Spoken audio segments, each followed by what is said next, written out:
Data and Digital Day of UN 2.0 Week. I'm excited to see so many people are joining, and we've got a few people streaming online as well. So a huge welcome to the event. While we wait for everyone to join, I'd love to know in the chat where some people are joining from. So if you can include your location, you can include your organization, and we'll see who's representing us from around the world.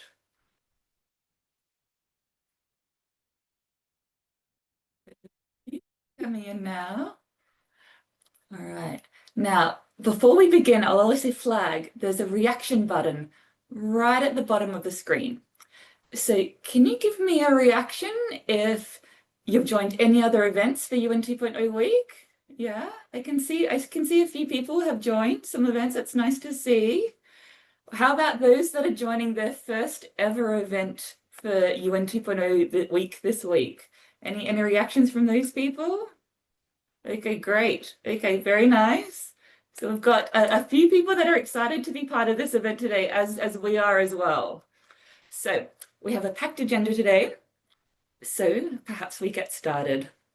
My name is Lauren Phillips, and I'm the Deputy Chief of UN System Affairs in the United Nations Volunteers Program. It's my pleasure to welcome you all to this event on UN careers in data and digital transformation.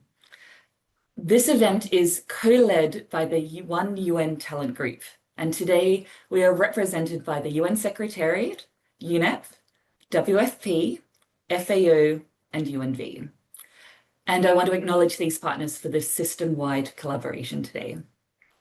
So today we are at the halfway mark of the second ever UN 2.0 week.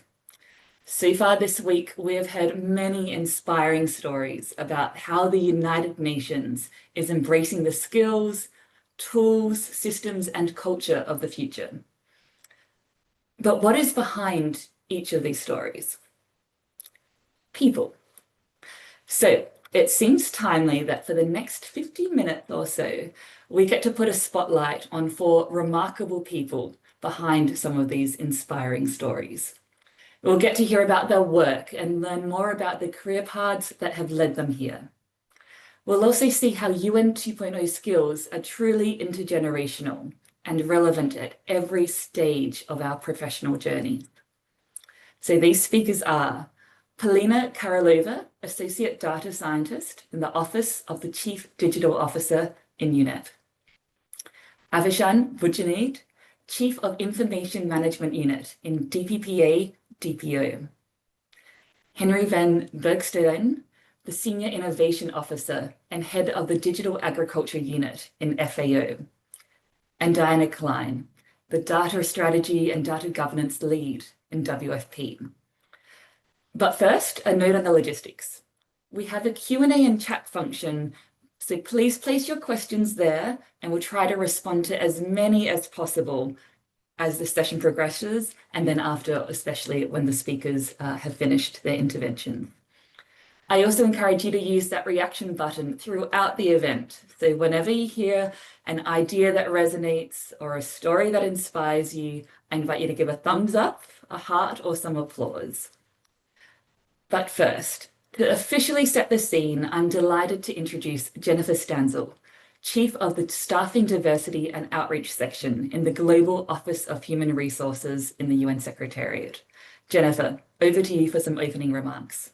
Thank you so much, Lauren, and a good morning, good afternoon, good evening to everyone. It's an absolute privilege to be here with you today. As Lauren was saying, I'm the Chief of the Staffing Diversity and Outreach Section in our Global Office of Human Resources in the Secretariat.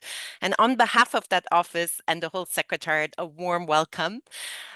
This week, we are celebrating innovation, foresight, transformation across the UN. And I think we are also need to be reminded we're living through extraordinary times, marked by complexity, disruption, global suffering, and some unprecedented global challenges. And within those challenges also lie opportunities to really reaffirm and underpin the values that the UN stands for, from human and planetary flourishing, and really reimagining the UN and how we as a workforce also must evolve. So to really truly deliver for the 21st century challenges, we must transform the way we work, the way we lead, and the way we serve. And this UN 2.0 vision is our collective response to this new reality. It's about embedding data-driven and decision-making, digital transformation, behavioral science, and strategic foresight into the way we operate and to everything that we do. And that transformation starts with people like our excellent panelists today, but also people like you, everyone that is joining us on this call and in this conversation today. We need data and digital transformation to help us shape the future, or the current, not just the future, but right now and the future of the UN. And we need bold thinking. I hope this session inspires you to see how you can contribute to this transformational journey and how we can work together to build a more diverse, purpose-driven, data-informed, and impactful UN. And I think the one thing that's true, this path forward requires all of us, our leadership, our collaboration, and our shared passion and purpose for building a better world. Thank you, and I'm excited to hear today's conversation. Thank you so much, Jennifer, for your inspiring words just then, and also for convening this event. I think one of the messages that you said just then that really resonates with me is we need to not just shape the future, but shape the current as well. And I think that's what makes this event so timely. So thank you for that. Now, I'm pleased to introduce our first speaker, Polina from UNEP. So Polina, can you please share a bit about your journey at UNEP? How you transitioned from being a UN volunteer to your current role as a data scientist, and what some of the most exciting and challenging parts of your journey has been. Thanks. Thank you, Lauren. Good afternoon, everyone from Nairobi. Thanks for joining, and thanks for the opportunity to share my story. So I joined UNEP 4 years ago as a UN volunteer in the newly launched Digital Transformation Subprogram. And I had a background in both data science and environmental science. And before joining UNEP, I was doing mainly coding and data engineering and data analysis. But in the newly established program, we were looking more into building community, building awareness about digital transformation. And actually, that's what exactly I was looking for, because I was tired of sitting behind the laptop and just doing coding and feeling connection with the people and what is the result of my work. And at UNEP, I could meet more teams, understand how the organization works from inside, what are the needs, digital needs in the organization. So my first years felt like a startup within UN. It was just my supervisor, David Jensen, and I building things from scratch, newsletters, community of practice, digital discovery sessions, establishing partnerships like Codes, for example. And through these first years, there were, I think, two big challenges. The first one was the low awareness of why digital matters for the environment, what is the connection there. And the second one was, what do we actually do as a team? I had colleagues asking me, what are you actually transforming? What is this digital transformation doing? So with time, I understood that data scientists here at UNEP are also playing the role of the connectors between technical people and the domain experts and the member states, and being that bridge between different groups is probably the main value add one could add here. And yeah, after 2.5 years in UNV, I transitioned to professional staff as associate data scientist in parallel while the office of the chief digital officer was established. And now I'm reporting directly to the chief digital officer, and it's been a great journey. Yeah, so that's briefly the journey so far. Yeah, fantastic, Polina. I love that idea of like using digital in your skills to really build community and build connection, as you said. So I'm interested also in what are some of the key projects you're working on? What do you think is the most important about being a data scientist in the UNEP context? Thank you, Lauren. So there are three main ones that I would like to share about. The first one is the Global Environmental Data Strategy. So at UNEP, we are looking at digital as both something that can enable environmental sustainability, but also something that where we have to be aware that there are risks, that we should mitigate the risks that digital can have on the environment. So one of the projects is the Global Environmental Data Strategy, where we want to ensure that the environmental data ecosystem is functioning well, that the data is accessible, the data is interoperable, that the data governance is good, and that it's affordable, and there's capacity building in place. For that, we are writing this data strategy now, and for that we needed to consult with more than 200 stakeholders, including member states, private sector, technical experts. So that's a lot of input and wisdom to collect to build a strategy. The second project is environmental impact of AI. It's a very interesting topic, which is still widely understudied. There is a lot of conversation about energy use of the AI, but there is also impact on the water. There are also rare earth minerals, and there is e-waste.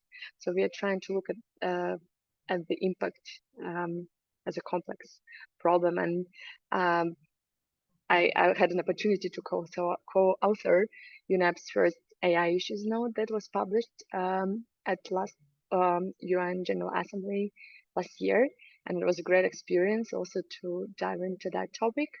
And lastly, projects related to partnerships with different stakeholders, such as Coalition for Digital Environmental Sustainability. UNEP is one of the co-champions, and we are working together with stakeholders from different fields, from other UN agencies, private sector, member states, everyone who cares about digital environmental sustainability, and trying to build this global community that can exchange knowledge and work together to ensure that digital is used for the environment, but also doesn't harm the environment. So this is key projects in brief. I think the main takeaway for me, as I mentioned, that this role gives a great opportunity to be this bridge between different types of stakeholders, between scientists, data scientists, policymakers, and having the opportunity to talk to all of these people and convene the conversation and ensure we are all speaking the same language. And yeah, so this is I guess it's my answer. Yeah, I mean, fantastic. Thank you so much, Paulina. I love the idea that you're working not just for how the digital and data impacts the environment, but how it can help improve it as well. So that kind of dual lens, I think, is so important. Thank you very much for that. Now, the next person that I'm going to ask to speak is Avishan. So Avishan, you're with DPPA and DPPO, or DPO rather. And you've had a career that has spanned many types of roles that have mirrored the UN's own data-driven transformation. Can you tell us about your career path, please? Thank you so much, Lauren. It's a pleasure to be here with you all today, and I'm incredibly honored to join this conversation alongside with such inspiring colleagues who are not just working on data and digital, but as Jennifer said, reimagining what we can all do in the UN system to better help people and planet we serve, aligned with Secretary General's UN 2.0 strategy. So, Lauren, maybe I'll start with a little bit of a personal life reflection. So I grew up in Iran, and it was during the Iran-Iraq War. And it was an 8-year conflict that left deep scars across both nations. And one moment that as a child that stood with me was when the United Nations Security Council adopted the resolution 598. It called for an immediate ceasefire and deployment of UN peacekeepers to help monitor the end of this conflict.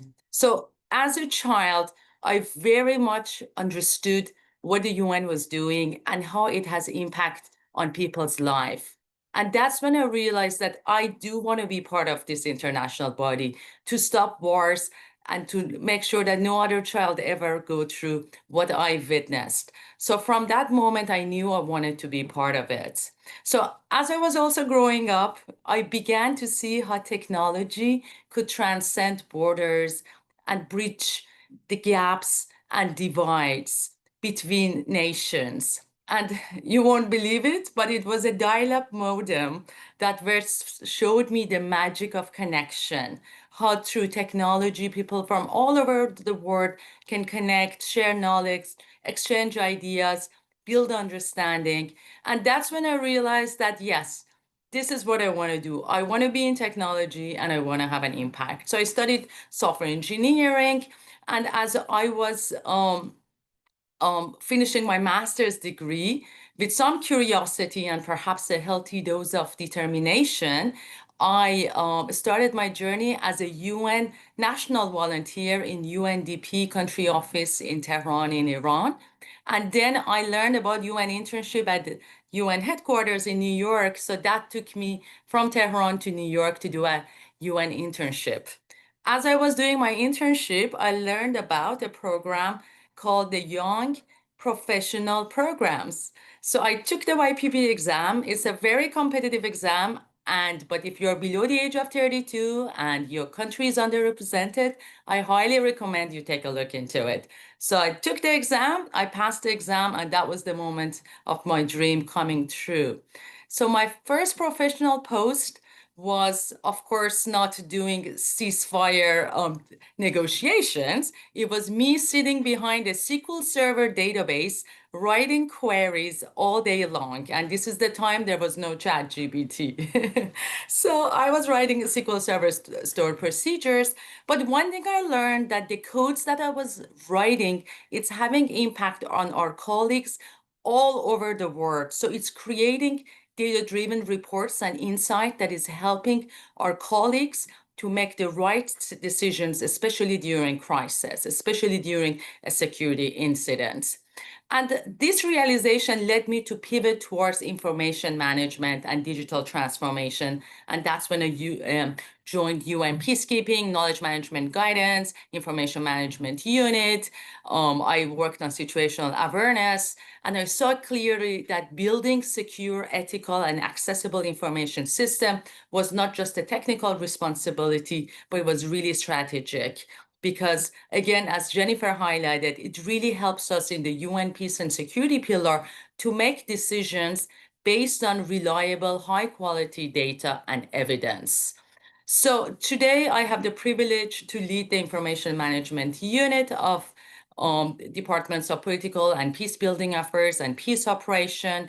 My team works at the intersection of data governance, AI, digital innovation and transformation and policy, and helping 35 plus field locations around the world. For those who might not know what field locations do, these are places that there's a conflict, there's an ongoing conflict, or is it in post-conflict setting, to help our colleagues there to leverage data, information, and technology to protect civilians, to support mediation processes, and fulfill the UN Security Council mandate more effectively.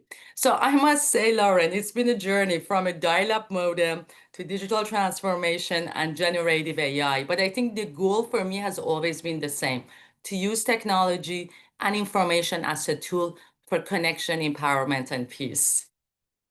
I mean, fantastic. What a journey, Avishan. And from witnessing and experiencing, the horrors of conflict in your childhood to now supporting communities in 35 different locations around the world that are experiencing that as well. I mean, I think that's an incredibly personal and obviously a passionate element of your story. So thank you for sharing that with us.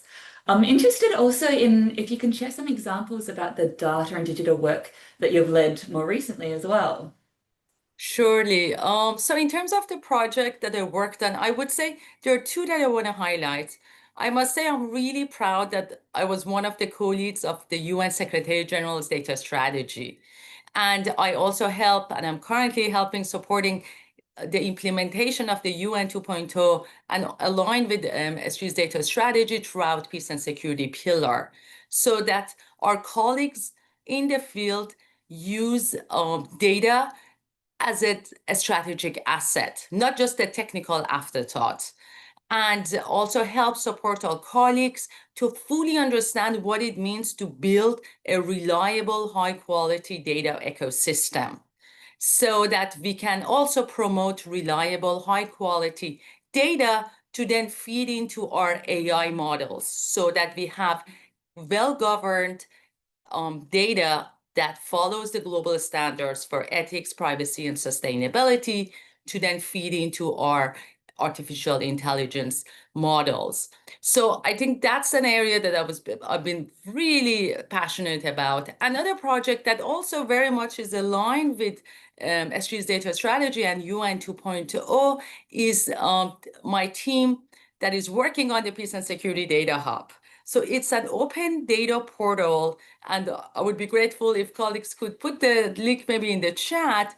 It's the open data platform that consolidates mission-critical data into an accessible space, so that colleagues from all over the world, but also member states and public, can access reliable UN peace and security data. You know, in the world of misinformation, disinformation, there's a lot of information that goes around, and it's really important for us at the UN to ensure that we are the broker of reliable, high-quality UN data. So, and maybe I want to also highlight that with all this project, we've also been supporting with data and AI literacy. So I've been working closely with UNGSC, UN Global Service Center colleagues, to establish a roadmap for an AI literacy, what it means for us at the UN to leverage responsible ethical AI. I'll be talking about that project on Friday, so please feel free to join us to learn more about it. And maybe just one thing for those who are more at the entry-level profession, who are joining the workforce, I want to give you an advice that there will never be a straight path to success. And honestly, there shouldn't be. The journey is just hardly ever linear. So if you stay curious, if you remain resilient, if you embrace failure as a teacher and commit to continuous learning in this rapidly evolving technological landscape, you will not only grow, you will also lead. And maybe in closing, I just want to say that success in this space isn't just having all the answers. It's really about having the mindset to learn and unlearn and be agile, curious, and anti-fragile. Thank you. Wow, what an inspiring intervention just then. And I feel like particularly your last point then wasn't just advice for careers, but advice for life as well, in terms of if you stay curious, you'll not just grow, but you'll also lead and succeed. So thank you very much for sharing that, Avishon. Now, my next question is for Henry. Henry, in FAO, your office and you are the champions of UN 2.0 and the Quintet of Change. Can you tell us about your office's work and the types of roles and the people supporting your team? Thank you very much for inviting me to this session. So I've been working in FAO for 20 years and currently serving as Senior Innovation Officer in the Office of Innovation. And I'm leading the Digital Agriculture unit here in the office. And we also have a program priority area on digital agriculture, which is one of the 20 program priority areas that are part of our FAO strategic framework. So here we are based in Rome, where we have our headquarters, and it's really a fabulous city, as you know, very rich in history, culture, and also culinary heritage. And for example, we have the world famous Mediterranean diet, so it's really a nice place to live and work. But also, as many of you know, we host the so-called Rome-based agencies, right? So WFP, IFAD, and FAO. So it's also a very nice place where you can engage with other UN agencies and work on the crossroads of innovation and tradition. And from my side, I really enjoy exploring boundaries of the use of digital solutions for agri-food system transformation and for accelerating the achievement of the Sustainable Development Goals. And I really believe that digital technologies are a real powerful means to implement this agri-food system transformation that we need. But at the same time, we also need to be very careful to make sure that this is really inclusive. Now, this digital transformation is really inclusive. And there, unfortunately, we're not really on the right track because we see the triple divide is actually widening. So digital, rural, and gender divide is widening. And unfortunately, 2.6 billion people, these are numbers from the latest broadband report, they still do not have access to meaningful connectivity. And this is really hampering also our ability to make this digital transformation a reality for the most vulnerable people.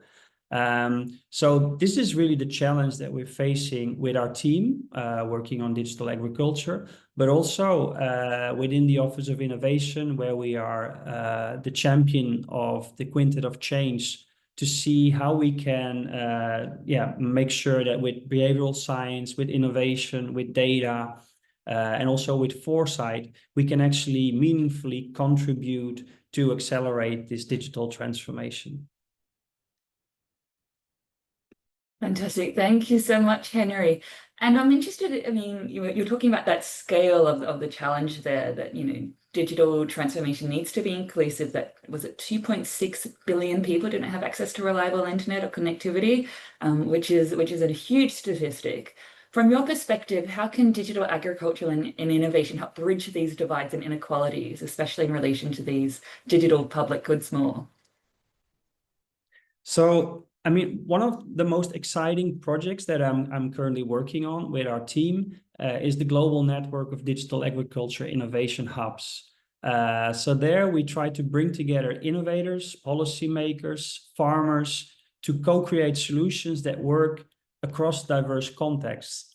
So these hubs, they have been launched in 4 pilot countries, in Dominica, Grenada, Ethiopia, and Morocco, where they try to contribute to fostering inclusive digital agriculture innovation ecosystems that accelerate the transformation of agri-food systems.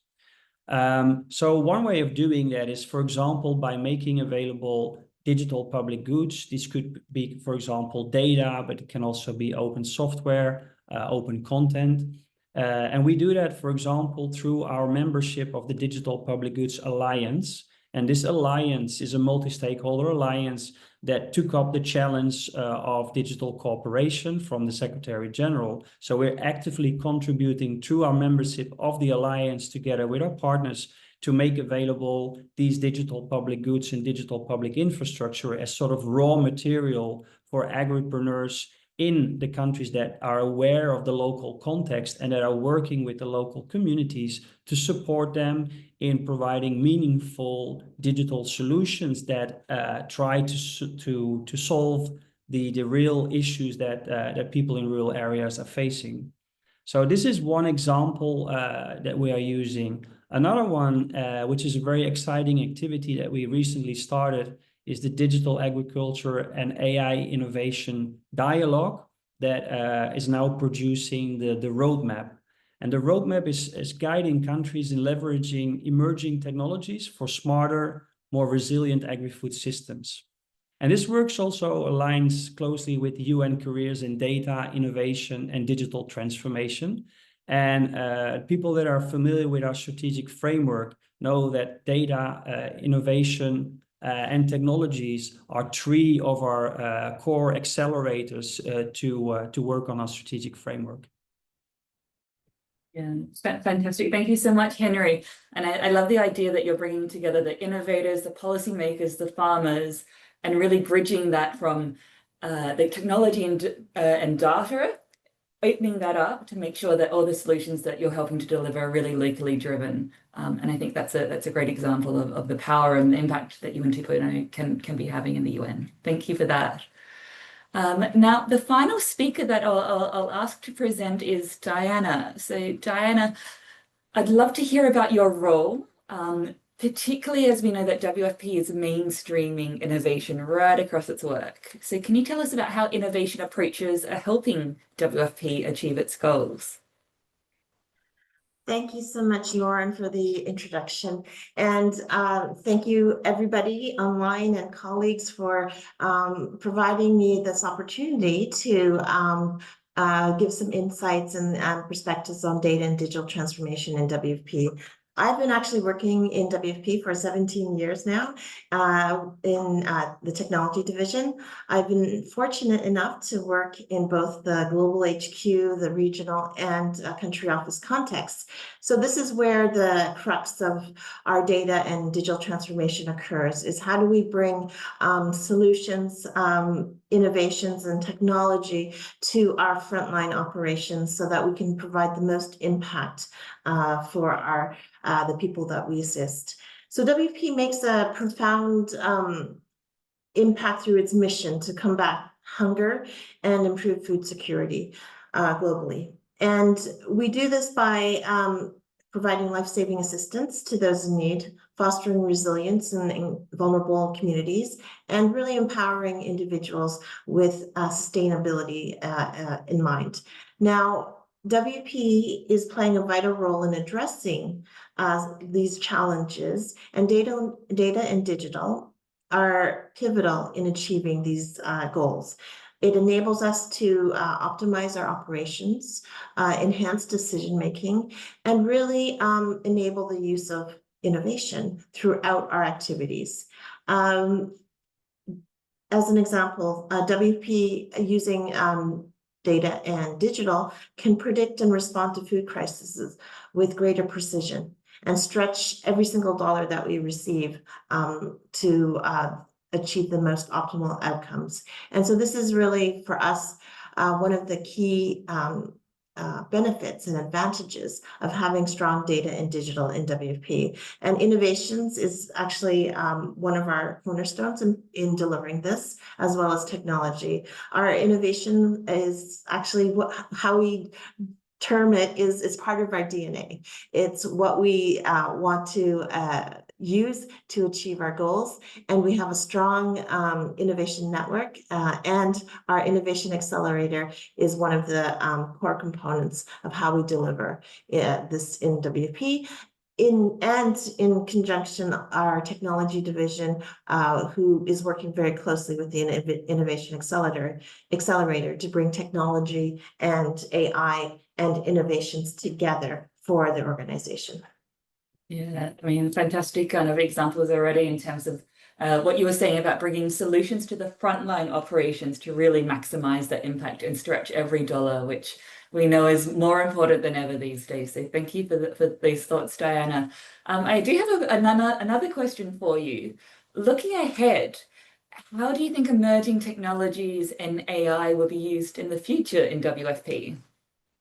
So this is really an exciting area to be in, to be honest with you.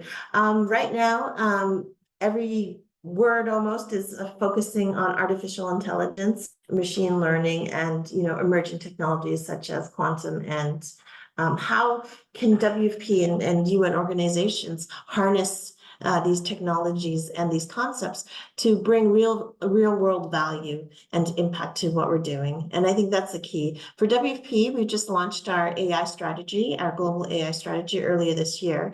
And it really, similar to what other colleagues have mentioned, it really pivots on key components, including a robust infrastructure to bring the data that's needed for these AI models and emerging technologies, and ability to host them. Additionally, the governance. Really, we need to have the governance to embrace this technology completely. And on the people side, it's ensuring not only that we have the data literacy, but also the culture. Our leadership has made it clear. Artificial intelligence is not just a tool, it's a mindset of how we want to do things differently and how we want to enable change. And so I think this is a really great concept to bring forward, because then you go into, of course, making sure that our workforce is has upskilling potential, providing better competencies, stronger competencies in data and digital, and then moving forward, making sure that we have opportunities for our partnerships, and together working together to bring those impactful solutions to our operations and to our frontier teams working in our country offices. So this is our let's say direction and our goals for artificial intelligence. And we also treat emerging technologies the same way. We want to make sure that they're additive and that we can embrace them fully and responsibly. Thank you. Hey, fantastic. Thank you so much, Diana. I mean, I could listen to you all day there. I particularly liked your point then about people, and it's not just about data literacy, but it's about culture, and that your leadership's mindset or view that AI is not just a tool, but it's a mindset. And I think that's something that we're seeing the UN really embrace. And it's nice to hear from your experiences with the WFP really leading the charge in that regard. And so at this moment, I'm going to pause because we've had the pleasure of hearing from our panelists, but we've also got a lot of questions that have been flooding in. So I encourage everyone to keep posting in the Q&A, and we'll try to get to as many as possible. I think the first question that we'll have is for you, Avashan. So there's a question here about if you can share how are the decisions made about which data is most useful to collect in the conflict-ridden areas? And what are the potential pitfalls of using AI in such sensitive data? And that's a question from Gillian. Jillian, thank you very much for that excellent question. So in terms of what data is the priority data, as I mentioned, there are 35 plus field locations. These field locations get their mandate from Security Council. You might have a peacekeeping mission, such as UNDOF in Golan Heights, and its role is to monitor ceasefire violations by the parties involved.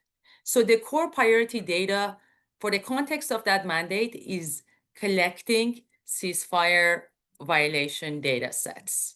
That would be the core data. But then you have a mission such as the mission in South Sudan, and I noticed we have some participants from the mission UNMISS, which is our mission in South Sudan.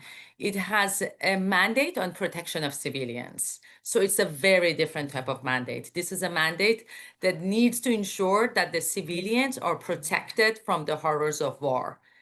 And that would be a set of data set that highlights the impact of conflict and war on the population, on the civilians. We monitor the incidents, attacks against civilian, and we look at the trend over time to see how the conflict is now escalating with its impact on the local population.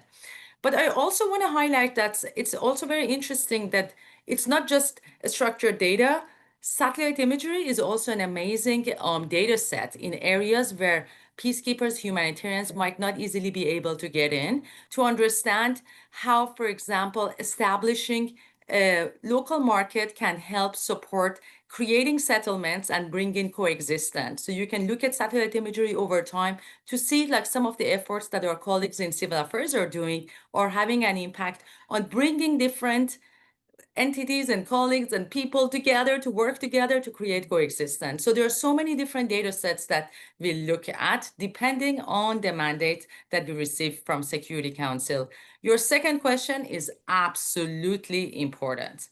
We work with very sensitive data. We worked with information from the beneficiaries that we work with. We work with data from our member states. So it's absolutely important that in this environment, we follow the UN guidelines and rules to ensure that we protect our beneficiaries and our member states' data. So I will post two links to two important policies, I will call it. One is STSGB 2024-3, which is the UN data privacy policy, which is kind of sets the framework around data privacy, what personally identifiable information means to us, how do we protect privacy of our individuals. So that would be one set. It's very detailed. If you have any questions, of course, later on, feel free to find me on LinkedIn and ask for clarification. Another one, STSGB 2007-6, focuses on handling sensitive information, what it means for us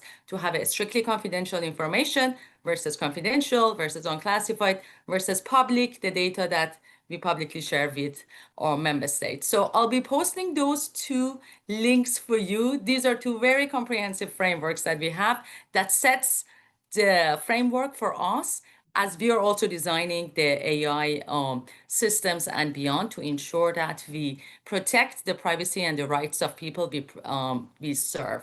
Thank you. Thanks so much, Avijan. And that's, yeah, possibly the most critical consideration of all, of course. So we're looking forward to receiving that additional information in the chat. We've had a few questions, and Henry, I might ask you to respond to this one. A few about the studies and courses and the kind of qualifications to really inform careers in particularly digital areas in the UN. So specifically, there was a question about would you recommend for everyone who wants to continue their career at the UN to complete digital transformation courses? Or shall we focus on AI courses? And what do you recommend? So some advice for the participants today. Thanks. I think there's a lot of very nice courses available around digital transformation. I think if you talk about digital transformation, many people they mix up digitalization, and digital transformation. So digitization and digital transformation are actually two different things now. So it's really about doing things completely different now. So starting from digital first. So I think conceptually that's very, very important. And I think the Quintet of Change is also speaking to that necessity within the UN system now to do, as the UN Secretary General always says, now do things differently and do different things now and be bold and revolutionary. So we really have to try and do things differently. And therefore, I would definitely encourage, especially young people, to join the UN and to start their career within the UN system to contribute to the Sustainable Development Action Agenda. I think we have to be frank and open that we're not on track for many of the SDGs. So we really need bright people that think out of the box, that are innovative, and that have this capacity now. And many of them they use digital tools already since they're very young. So it's a completely different mindset that we need in order to achieve those goals. And also, I mean, if you talk about especially young people that maybe recently finished their academic careers, we have a FAO internship program, and we have also a volunteer program just to get acquainted with the work that we are doing as an organization and also within the wider UN system. And also we have our FAO Fellows program designed to attract researchers with advanced level of technical knowledge and experience that are relevant for FAO's mandate. And also we have our FAO Young Professionals program. So there's many different ways to engage with FAO, to understand the organization and our mandate. And my colleague is also posting some of the links in the chat, and I also answered a few of the questions in the question and answer section with some links. And feel free to reach out. We're always looking for talent. And I'm very proud also that in our digital agriculture unit, we have currently 2 volunteers and also three interns now that are working with us in our team.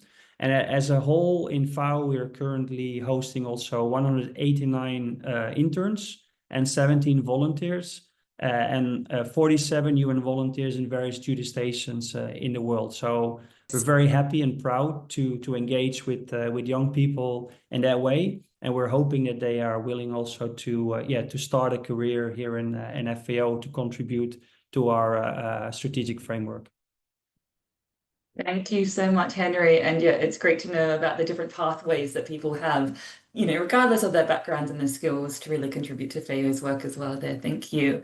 Now, Paulina, I might actually ask you to share some thoughts on a few of the questions that we've seen coming in, particularly when it talks about the alignment between sustainability and digital transformations, and also about that digitalization process and really engaging stakeholders. So over to you for some of those questions. Thank you, Lauren. I think Henry covered very well the difference between digitalization and digital transformation. That's not intuitive, to be honest, but I will not cover it again, but I will move to this question on the alignment between digital transformation and sustainable transformation that are happening. And we just need to make sure that they're aligned, that there is no compromise.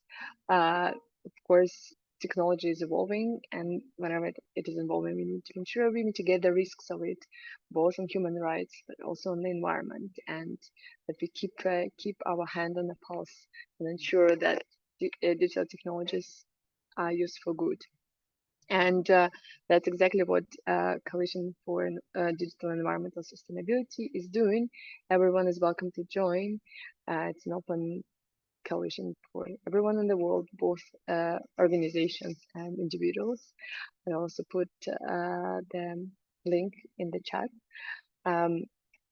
We are trying to look at it as like two big processes that are happening now, and we need to make sure they are aligned. And on the questions from Yuting Fan on how do we ensure that there is a balance between knowledge products that UN is creating, and then we are not talking down to anyone with our recommendations.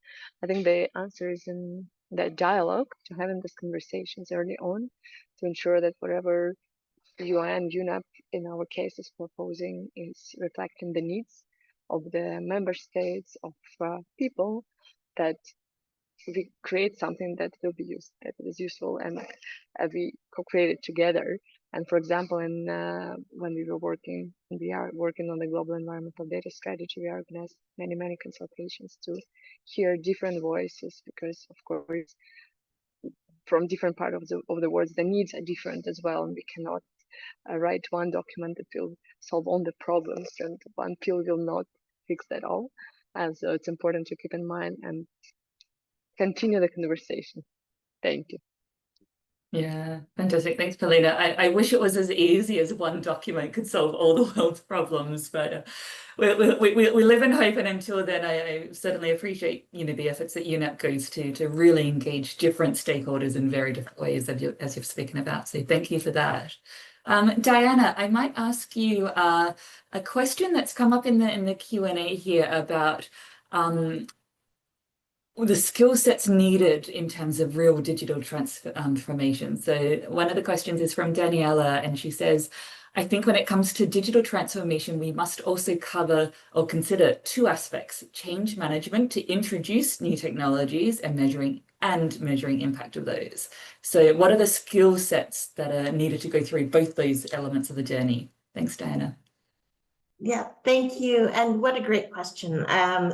In actual fact, what we're realizing now is that you need a broad set of skills to implement the new cohorts of data and digital transformation projects. We tend to think of them as data squads, bringing people together from disparate units together to work on a challenge, and then to really deliver and provide a solution for that. So be it the subject matter experts in the area, the data scientists, data engineers, but also business analysts from our business sponsors, the data analysts from our business sponsors, people who really understand the data, and then also our technology leads who can bring that technology perspective as well. So in actual fact, it really is a squad approach where it is a broad range of people who are directly responsible and also have the knowledge, skills to provide, the needed roles for the project. So it's a great question, and I think it's changing over time.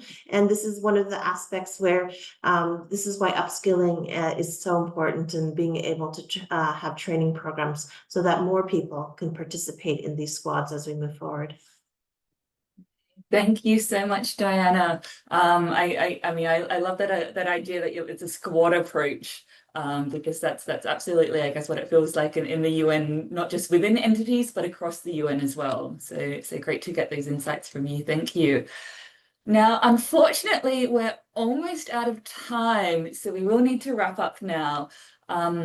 I have loved learning from our speakers today, so please join me in thanking them for sharing their experiences and for all of their words of wisdom.